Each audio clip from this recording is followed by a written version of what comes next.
देख रहे हैं पंचायती राज न्यूज और मैं हूं आपके साथ कंचन। प्रखंड के ग्राम जरा मोहगांव में माता पूजनी के महापर्व पर गांव के सभी श्रद्धालुओं ने सार्वजनिक देवी मंदिर में पूजा अर्चना कर गांव की सुख समृद्धि और अपने परिवार की सुख समृद्धि मंगलमय की कामना की गई। और इसी दिन स्थानीय राधा कृष्ण मंदिर में चल रही भागवत कथा मंगलवार को संपन्न हो गई। कथा के समापन में हवन यज्ञ और भंडारे का आयोजन किया गया, जहां भारी संख्या में श्रद्धालुओं ने पहले हवन यज्ञ में आहुति डाली और खीर प्रसाद ग्रहण कर पुण्य कमाया।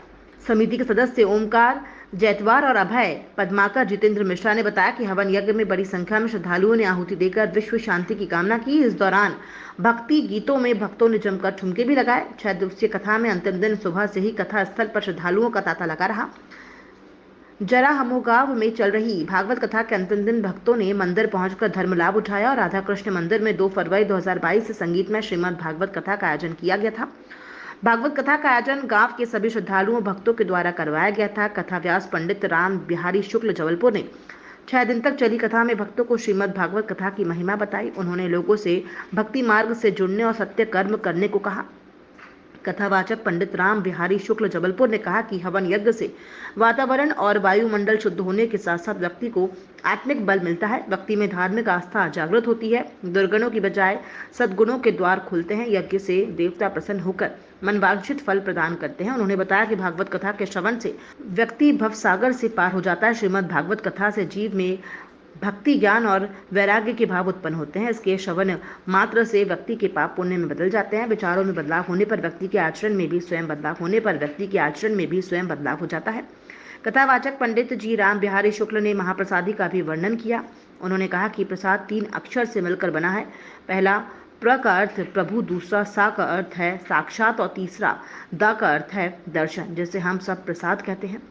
हर कथा या अनुष्ठान का तत्वसार होता है जो मन, बुद्धि और चित्त को निर्मल कर देता है। मनुष्य शरीर भी भगवान का दिया हुआ सर्वश्रेष्ठ प्रसाद है। जीवन में प्रसाद का अपमान करने से भगवान का ही अपमान होता है। भगवान का लगाए गए भोग का बचा हुआ शेष भाग मनुष्यों के लिए प्रसाद बन जाता है। कथा समापन के दिन मंगलवार को विधि विधान से पूजा करवाई। समिति ने बताया कि महाप्रसादी में लगभग गांव सहित विभिन्न क्षेत्रों के श्रद्धालु भक्तों की बड़ी संख्या में उपस्थिति रही। श्री कृष्ण चंद्र रुक्मणी मैया की